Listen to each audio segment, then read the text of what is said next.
Hi, everyone, and welcome back. I'm John Lincove. I'm Alex Nizick. And I'm Michael Crossan. And this week we're talking about an EV, a big boy EV. It's the EV equivalent of the GLS SUV, the S-Class of SUVs in Mercedes-Benz massive lineup. I mean, They make a lot of cars. They make a lot of vehicles, and they have a lot of trims. And but we'll put that aside. It's the EQS SUV. It's a high-end model like the EQS sedan, which we have already tested. Right. And this is the current flagship for the Mercedes-Benz EV effort, which is EQS, but of course that's going away. They decided they're not going to call it EQS. I think they're going to change it to something else as they mainstream EVs. So anyway, we bought a EQS450 4MATIC. It has 355 horsepower from dual electric motors with 265 kilowatts of output, a 9.6 kilowatt onboard charger, not changer. Mercedes says it takes 12 and a half hours to fully charge from empty on a home 240 volt charger, though, as we know, most people aren't charging from zero, and 31 minutes on DC fast charger if you go from 10% to 80%, which is more likely if you're taking a trip. Right. It's available 2 or 3 rows, and we chose the optional third row. So this $107,400 450 4MATIC also has 21-inch wheels on ours, and the third row seat plus delivery totals at $111,580. I know that is, like we talked about some other cars, not what a lot of people are buying. It is for us the way of testing new technology. Right. Exactly. Testing long-range technology, testing long-range EV distance, testing to set the market. Right. So yes, not the latest and greatest from Mercedes. 100%. Right? It's not indicative of what most people are buying, but we do have to test some of the outliers so that we could then have a baseline for the more mainstream. Right, and it trickles down to their more mainstream stuff. Exactly. Eventually we'll have an EQC or an EQA. Right, or whatever they call it at that point. Right. But the interesting thing, we were pitching this, the story was going to, the show was going to go this way and that, but Mike, who was so into doing this vehicle that he camped on Dave's front steps and said, I have to be on this show, has now flip-flopped on how he feels. Yeah. Mike, tell us about your love-hate relationship. I immediately hated it from when it first pulled in the shop for a variety of reasons, but the big one was the second and third row functionality. That was kind of the first thing I went to because this one has that third row, and we specifically wanted the third row to test that out, and it was tough to find. Yeah, so the first third row EV since the Model X that we've absolutely. Had. So I was like, let me check this out first. And the folding situation there, you have to use levers and buttons and different sets of buttons. It's terrible and it takes forever. So I immediately hated it. I saw Dave and said, I want to talk about this thing on the podcast. And I love Mercedes-Benz. I was a Mercedes-Benz tech, and I've owned several of them. I still own one. So I'm passionate about them, and I'm a little disappointed because they have done better in the past, and I think they can do better. But there are some good things about this vehicle. Okay. It's similar to the sedan. Yeah. And the sedan's not bad. But it's not arguably S-classy. It's not an S-class. It let us down in terms of, especially that rear seat of the sedan, Correct. right? We were like expecting a limousine essentially, and it's not. It's just not. No. Yeah. One nice thing about this SUV is the extra headroom that you get. I drove the SUV. I went back into the sedan back to back just to kind of get a refresher, and it feels really cramped. Yes. In the SUV, you have plenty of headroom. You're just more comfortable in the seat, better seating position, and you sit a little higher, so I think you have better lines of sight in traffic. Sure. You know, with big vehicles out on the road. The driving position and visibility in the sedan are like notably bad. I mean, the sedan we have has the optional hyperscreen, which means you get this one giant piece of glass, and it raises the top edge of the dash, and then it's already low because it's a sedan, and the pillars are way out there, and they're really wide. And the aero, it's overly aero, too. Yeah, so you're looking through this little thing, and the steering wheel's in a weird position, so I think you're right. Like, it's still not maybe amazing as far as the driving position and visibility, but it is definitely better than the sedan. Absolutely. It fixes some of those really big issues that I had with the sedan. And ours has a few less options, the SUV, than the sedan. The smaller screen. Some would say it's worse. Some would say it's better. Yeah. I think we're all on the better front on that one. Though it's cheesier, the dash. Yeah, we'll get there. We'll get there. Yes. But I've driven it a bunch. I did a couple 100 miles in it one day. I drove it again last night, and it's grown on me a little bit. It's relatively quiet. It's not as quiet as the sedan. Going down the road, you get more wind noise, but probably just because it's taller, maybe a little less aerodynamic. More reverb in the cabin. Absolutely. Again, the smaller screen is easier to use, I think, for the most part. And I just enjoyed it last night. I used it as a vehicle, and I turned off all the lights inside. That helps at night. We'll get to that. And too. we'll get to that too. But yes. I used it as a vehicle. It did everything I asked for, and I've softened slightly. Okay, slightly. But to your initial point, last night, did you have to put anybody in the third row or even the second row? Did you? Were you mad at anybody? Did you relegate them? I threw my bag and my jacket in the second row and drove it home. Right. So that was it. Yeah. From the driving position and as just the driver. If you ignore everything else, it was pretty good. That's a big, expensive vehicle for a single driver. Yes, it is. But that's what many cars are. Okay. All right. Right. So we've all spent time in it. Alex, give us some information on the technology of this. I mean, it's air suspension standard, rear wheel steering, active safety systems. Yeah, what do we get? You're getting the latest from Mercedes-Benz. This is really just like the EQS sedan, basically a showcase, right?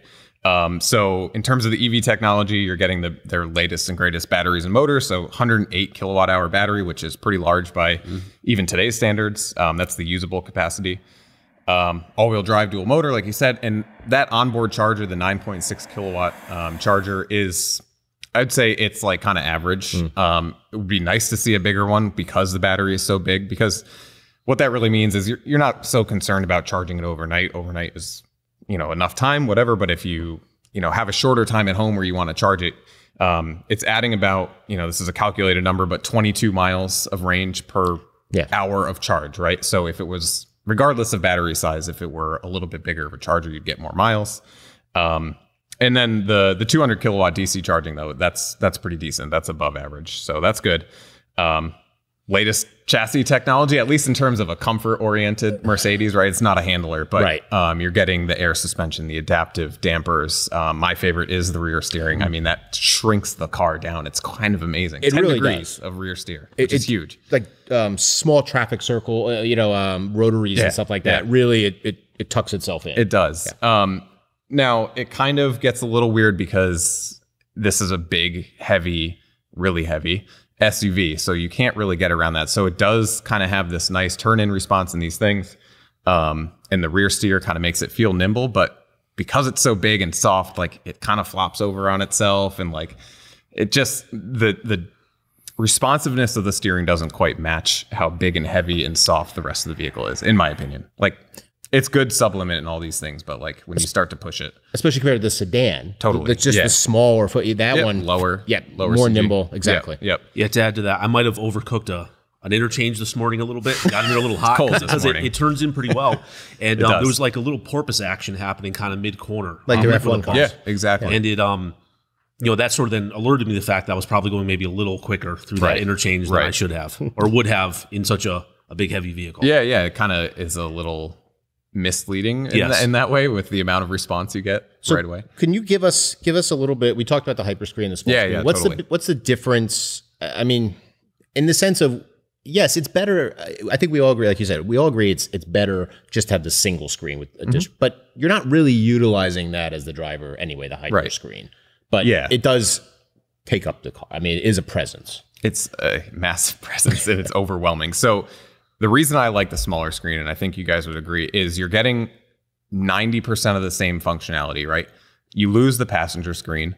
So that's the thing. If you really want that for whatever reason, then okay, you got to get the hyper screen. But not only does it fix the driving position a little bit because by separating the screens, the gauge display is now lower. So you're not kind of contending with that. And it's also at a different angle. Because they want to put the hyperscreen under one thing of glass, like there's kind of compromises with the angle of it relative to where you're sitting. That's fixed when you separate the two screens, right? And then the hyperscreen is so wide in our EQS that part of it's blocked by the steering wheel, and it's too much going on, honestly. Right. So to get almost all the same functionality, but to fix some of those issues, I think it's kind of a no-brainer. It's also less expensive to do it that way. It certainly is less expensive. I mean, the functionality of the current system, MBUX system, is wonky. It definitely takes time to learn. And I was going to say the only thing that I don't, and Mike, if you want to step in this, the fact that we have had so many Mercedes-Benzes come through recently just because of their EVs or because of the redesigns of the C-Class and stuff like that. getting more comfortable with it, but there's still weird functionality and angles, I find, at least with the steering wheel controls. Oh, yeah, totally. Yeah, the steering wheel controls are not great. Yeah. I don't mind the little swipe for volume. I've sort of got the hang of that, but the rest of them, I'm not so good at. Well, it's all touch sensitive. So instead of a wheel or anything, you just kind of slide your finger on like a little pad almost. Right. And it does take some like fine dexterity to make that happen for small adjustments. Oh, yeah. And I've gotten pretty good at the volume, but everything else, not so much. Yeah, the first thing you'll notice, there's no like forward and back or next track buttons, right? They want you to use this little D-pad and you have to select those buttons on the center screen with no way. Yeah. No way is that happening. No. Well, even in the gauge cluster, so you could do, maybe you've got Waze going on. Maybe you've got the native system for maps. So you want to go through in the gauge cluster and change that. Because it works, it's the 4-way button. Okay, as you try to swipe, you actually changed it. So now instead of going horizontally on the station and moving it over a track, you've actually gone down into the driver alerts function, for example, and all of a sudden the green ball shows up for your efficiency or something. So now you're focusing on making sure that you do this and you're less on the road. Yeah, not only have you not done what you want, but you're distracted by trying to figure out what you've done by mistake. What I've done wrong. Exactly. Yeah. Touch on the third row seat. I'll throw this open to either one of you. Because, sure. Go ahead, Mike. You're very passionate about the third row seat. It was just terrible. You open up that... Done. Episode. That's it. You open up the door and... Second row door. The second row door, correct. And you have to obviously go in that way to get to the third row. So you need to fold that seat forward to move it forward. And there's a button on the backrest that you just sort of click.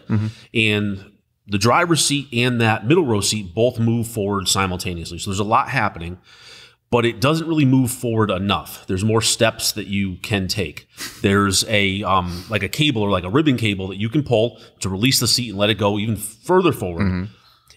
But then you still have to unfold the third row if it was stowed to get back there, and you have to do that first. So at that point, you're around the back of the vehicle, and there's some extra buttons back there, but they don't control the third row. They control the second row. Yeah, that's right. So you're trying to figure out how to raise the third row, and then you realize that you're not maybe tall enough and have a long enough reach to do it from the back, so you have to go back around to the middle row and kind of lean back there and fold everything up, and then you're dealing with the headrest is a separate folding option. Then you got to climb back there. And I can just imagine, I don't have kids, but I can imagine if you had some kids and you're in a parking lot trying to keep track of the kids and probably manipulate the reason you would seats. be messing with the third row or have it in the first place. Right? And I just imagine kids running all over the parking lot, horns going off and hoping you have the same number of kids at the end when you started.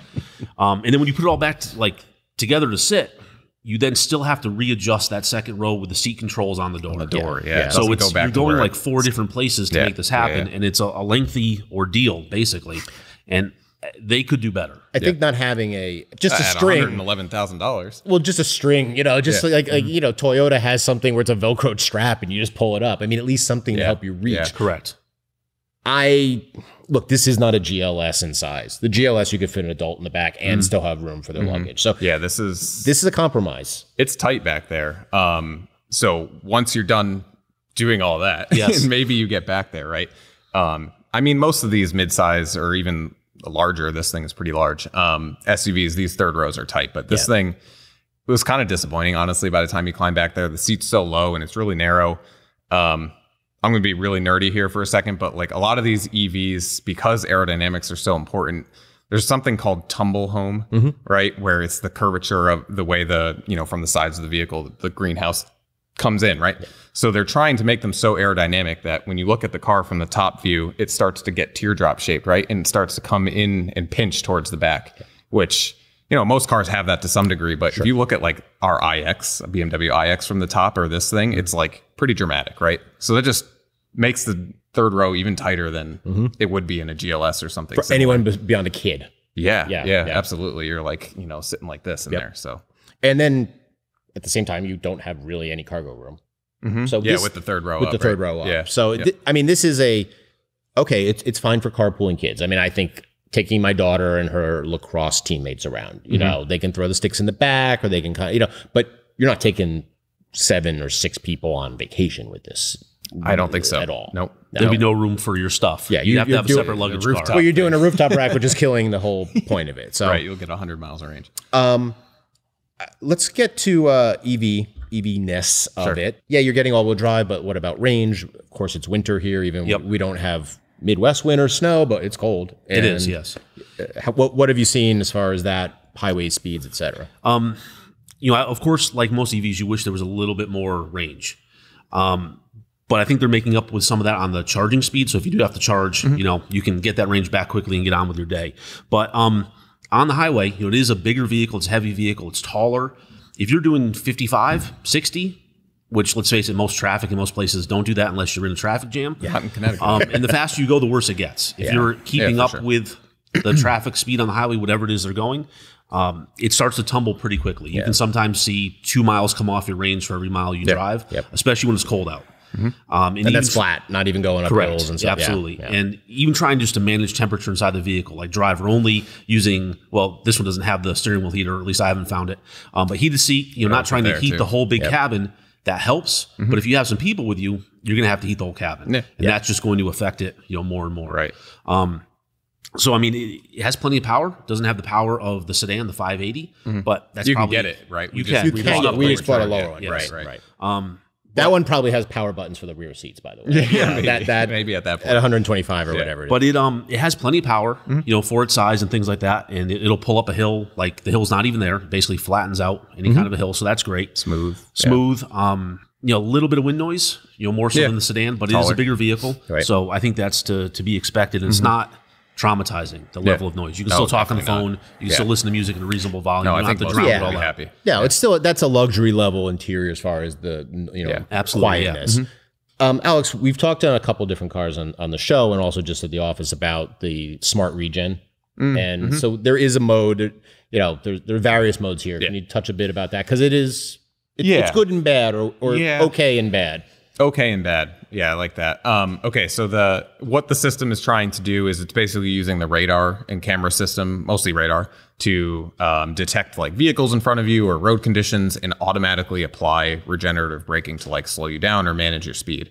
Where it works well is when you come up behind a vehicle just in regular driving, you're going a couple miles an hour faster, it'll automatically kind of bring you down to match the speed. You don't have cruise control set. You just have this mode turned on and it will do this. Where I found it to be less good or bad, in fact, was on like curvy roads or when you're approaching an intersection even, it'll automatically start braking. And my problem with that is I'm already going for the brakes in most of these situations, right? So it like either on my way to the brake pedal, it starts braking and then you end up with kind of this 2-stage braking or, or you're relying on it and it doesn't apply enough brakes. So it just kind of made for a little bit of a jerky driving experience, I guess, when you kind of want something to be really smooth in this type of vehicle. And I found that if a car pulls away and you're doing a turn, all of a sudden it's back to speed. Right, which I've noticed in other EVs with this type of thing, not just the Mercedes, but that's definitely a thing. I think in the BMW we saw it as well. So all of a sudden you're kind of rearing back. I also find we have a Route 2 here for the Connecticut people, but has a very kind of tight S. And a lot of the cars like to all of a sudden notice the whatever, whether it's the mapping, whether it's cars around it, whatever it is, they really begin to like haul on the regen and slow you dramatically, which I find is worrisome for people behind. I mean, yes, it's giving the brake lights, but still it's maybe unexpected. It's maybe not how you're driving, and then all of a sudden it's doing that. That separate from people who are using hills and such to regen every opportunity possible. Right. I'm going to throw this on the table. The interior screens. So we have all the screens. We have lights on the side. They change. The lights change when you raise the temperature, lower the temperature.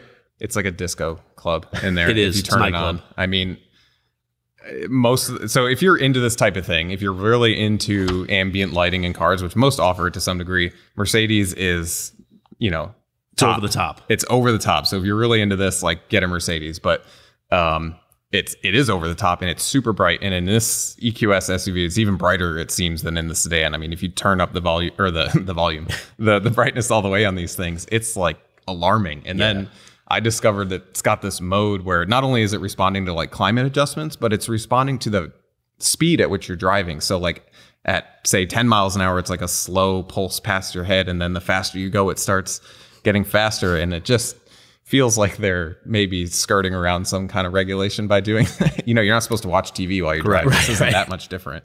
It's like ludicrous mode. You just start, it goes to plaid eventually. It was a little silly for sure.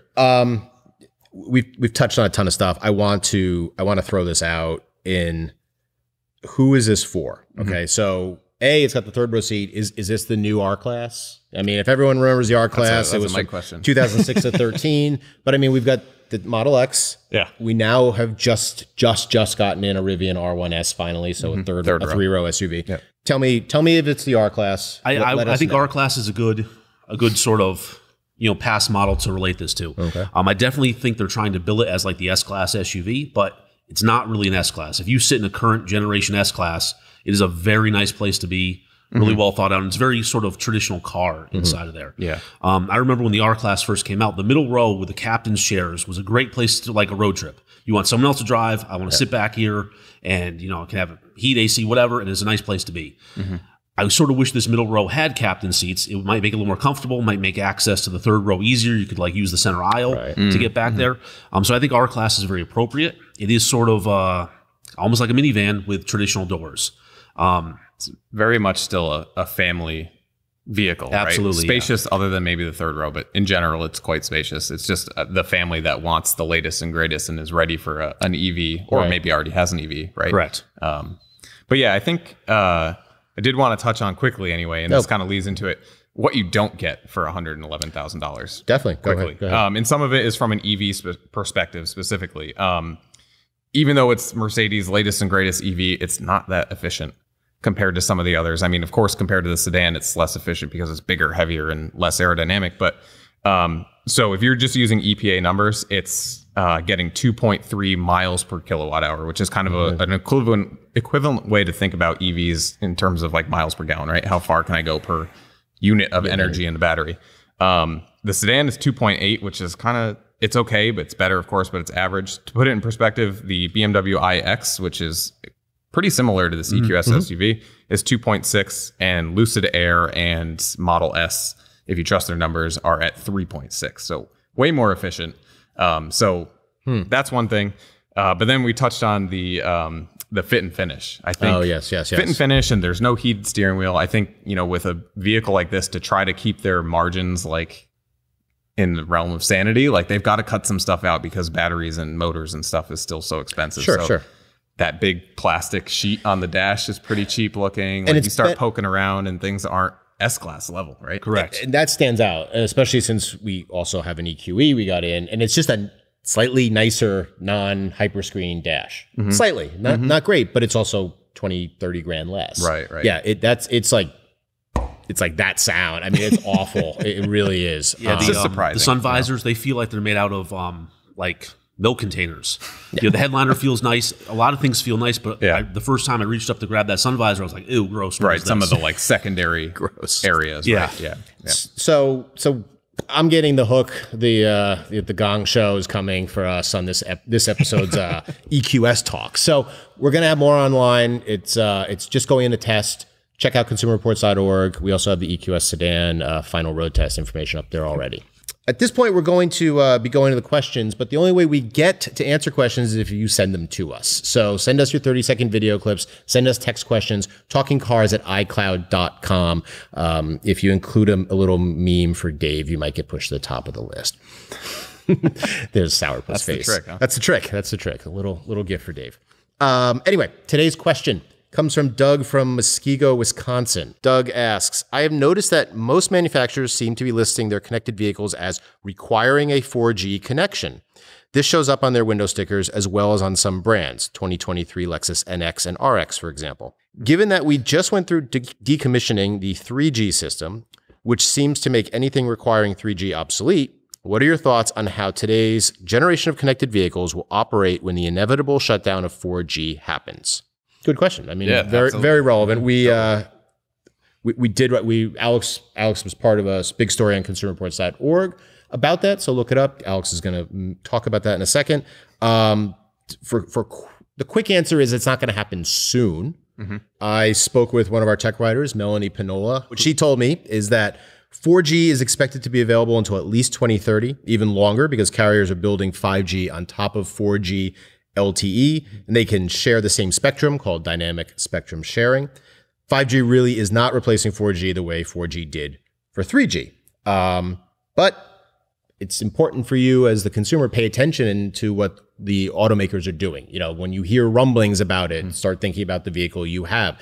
Look to see if they are offering upgrades. Look to see if it's a pay upgrade or if it's a free one because you pay for their services. That's the big thing, the connected services. If you, for example, had a Subaru and you were part of had their connected services, they were going to give you the upgrade to the 4G system for free. If you didn't, you would have had to pay money. Right. But Alex, go a little more deeper into that because you worked with Keith Barry on yeah, this. so talking more about like the 3G issues that came about. But it is nice to see that at least for now, 4G and 5G will be intact, hopefully for a little while, so we won't have to worry. But of course, nothing lasts forever. So eventually they will go away and you'll presumably be in a similar position we were to last year when 3G networks shut down. So Verizon and AT&T, they shut off their 3G towers at different times throughout the year. So cars that were relying on the 3G technology, you know, depending on which car you had, some people were just out of luck entirely. The automaker had no solution. And if you're paying for these things, you know, by this date, that's it. It's over. So what did the 3G and now 4G connection service get used for? Yeah, so a lot of these were earlier systems with these kind of connected services. Some of them, you know, remote starting from an app on your phone is a big one, or controlling various functions of the car. What we're concerned about at Consumer Reports is more about the safety stuff. So something called ACN or AACN, which is automatic crash notification. You get into an accident and the airbag deploys if you have the system set up. And unfortunately, if you're paying the bill, it doesn't work if you're not. Right. It'll automatically call emergency services. So like an OnStar for General Motors had, for example. And other automakers have something similar. So that's the big one. So when, you know, the 3G tower was shut down and automakers that had no solution, customers who were paying for that and getting that benefit, you know, could no longer access that. So, but other automakers had something. Some were a free software upgrade that was done over the air, which was nice to see. Others, like you mentioned, Subaru, you could bring your car in and kind of get like a retrofit.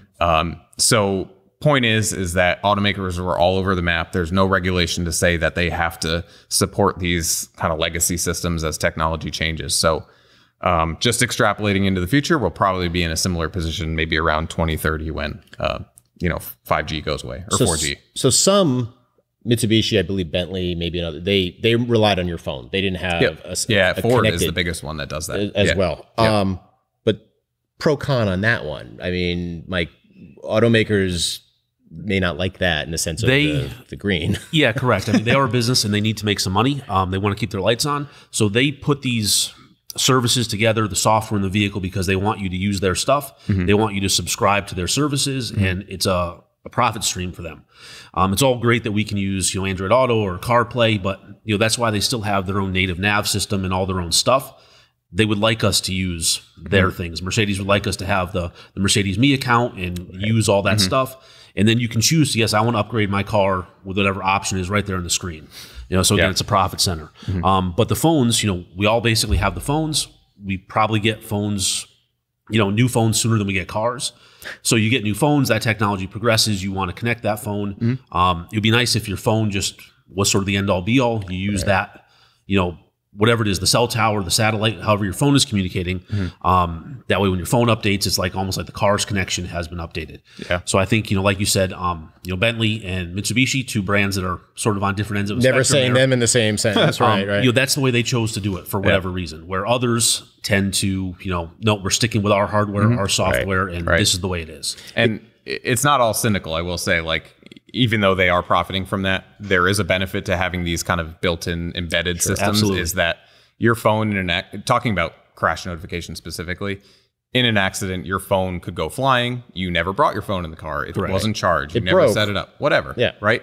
The embedded modem is protected by the structure of the car. It's powered by the car. So like a much more serious thing would likely have to happen for that to not function compared to your phone. There's more responsibility of you to set it up and bring your phone and all that stuff, as opposed to just having it turn on with the car. Well, in having the crash notification, and if it was at a nominal fee, is great. It's the it's a hotspot for $35 a month, so you could stream. Like okay, not the necessary. It's great if it's separate, and it's great if it's a nominal fee, so that you could at least and have that upgraded.